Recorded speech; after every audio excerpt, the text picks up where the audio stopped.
Where do you go, broken heart? Every day, I wonder on what avenue did I lose the hope you represent, and the one I was for myself. I find no answers. Probably they will never come and sit next to me. I'll tell you one thing, something that hurts at the bottom of my feet. When I don't find your eyes and long legs I used to draw their shadows down behind my curtain in the return of light of every morning. I'll tell you something that burns my lips. Every time I burn a cigarette and you don't give me some of your bright flame. Listen, because my voice loses its volume and repeating the words is like sinking a wonder finger, infected with abandonment. And at this point in my life, I'm not for deep scars that remind me that there is nothing in the unseen horizon.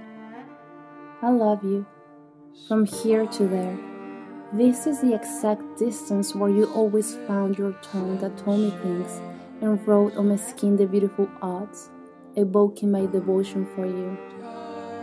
Now that I look to the window with melancholy and the supine dance of the trees, it reminds me that maybe it is the distance that bothers me more than the other, which it drew from me. Because it was what it was, my love. There were so many things between you and me. There was the accumulated passion in an old book that we bought in a Tuesday afternoon in Moscow. It was as if my mouth was opened by a dentist. His disturbing and gleaming claws removed my tranquility on you.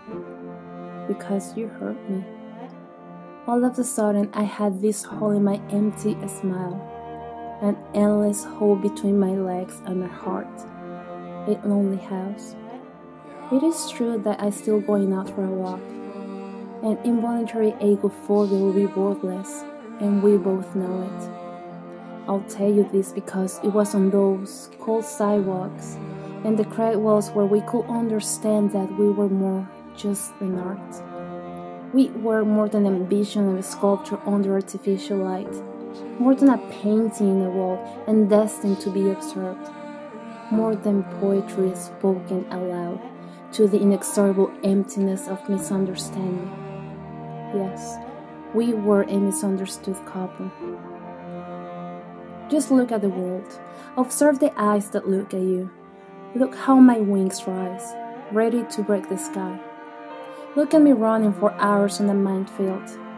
Just look at me dismantled on the ground of your hands, on my dissolute stage of my peace. There is the sound of a meeting never realized, and empty bottles at the end of an abject future.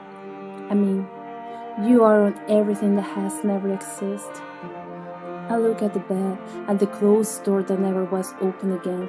I look at the length of my arms. And you? What are you looking at?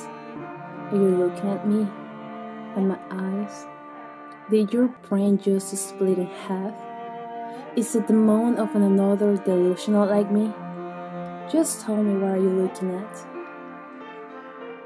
So, my love, I would like to define you in 1,000 photographs, but I can't, because the sun just runs away and the moons are not enough to explain these things called delusional love. The cold of this side is very light, so light that I can barely feel it, and the inclination of the street says that we might never exist. I stay like that, keep riding horses and keep being ashes on my whiskey, keep being the dust of the coffee at the morning, so just stay like myself.